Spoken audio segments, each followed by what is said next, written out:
प्यार या वहम, एक डरावनी सच्चाई। आदित्य और रिया की मुलाकात कॉलेज में हुई थी। पहली ही नज़र में दोनों को एक दूसरे से प्यार हो गया। आदित्य एक होशियार और हंसमुख लड़का था, जबकि रिया शर्मीली लेकिन बेहद खूबसूरत लड़की थी। दोनों की दोस्ती जल्द ही प्यार में बदल गई। कॉलेज खत्म होने के बाद भी दोनों का रिश्ता मजबूत बना रहा। आदित्य और रिया अक्सर साथ समय बिताते, लंबी लंबी बातें करते और भविष्य के सपने बुनते। रिया अक्सर कहती, आदित्य, मैं तुम्हें कभी नहीं छोड़ूंगी। चाहे कुछ भी हो जाए, मैं हमेशा तुम्हारे साथ रहूंगी। आदित्य को उसकी यह बात सुनकर हमेशा अच्छा लगता। उसे लगता कि उनका प्यार कभी खत्म नहीं होगा। लेकिन किसे पता था कि यही वादा एक दिन उसके लिए एक डरावनी हकीकत बन जाएगा। वैलेंटाइन डे करीब आ रहा था और आदित्य ने रिया के लिए कुछ खास करने की सोची।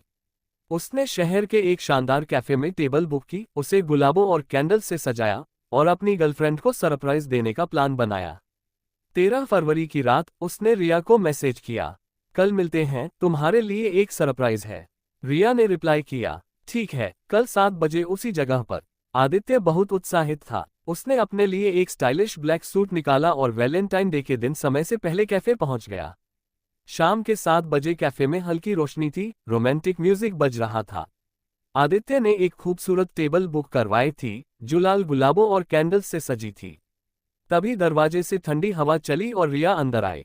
वह एक सुंदर लाल ड्रेस पहने हुए थी और पहले से भी ज्यादा खूबसूरत लग रही थी। आदित्य का दिल तेजी से धड़कने लगा। कहाँ रह गई थी? मैं कब से इंतजार कर रहा हूँ।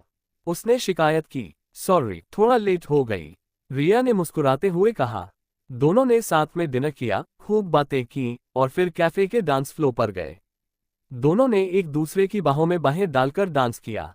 आदित्य ने उसकी आंखों में देखा और कहा, रिया, मैं तुम्हें बहुत प्यार करता हूँ, कभी मुझे छोड़कर मत जाना।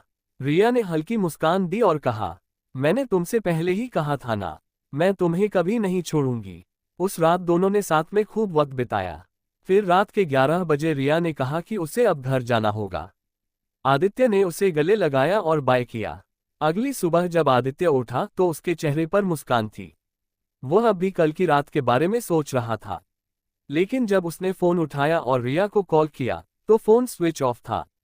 अजीब बात है, उसने सोचा कि शायद रिया सो रही होगी, इसलिए उसने उसे मैसेज किया। लेकिन पूरा दिन बीत गया और कोई जवाब नहीं आया। अगले दिन भी रिया का फोन बंद ही आया। अब आदित्य को चिंता होने लगी। उसने रिया के दोस्तों से पूछा, लेकिन किसी को कुछ नहीं पता था।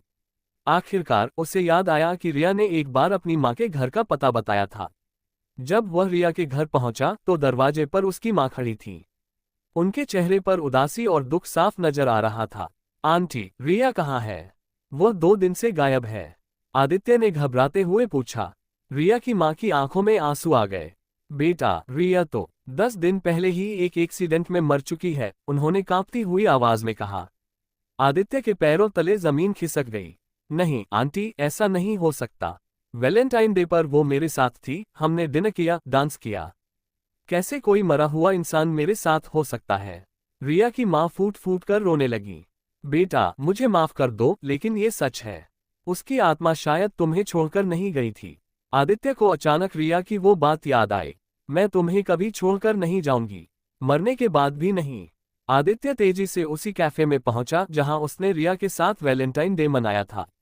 उसने मैनेजर से कहा कि उसे 14 फरवरी की रात की सीसीटीवी फुटेज दिखाने की जरूरत है। जब स्क्रीन पर वीडियो चला तो आदित्य की सांसें रुक गईं। वीडियो में सिर्फ वह अकेला बैठा था, कोई लड़की उसके सामने नहीं थी। वह खुद से बातें कर रहा था, अकेले हंस रहा था, अकेले डिनर कर रहा था और जब उसने डांस किया तो वह अकेला ही डांस कर रहा था।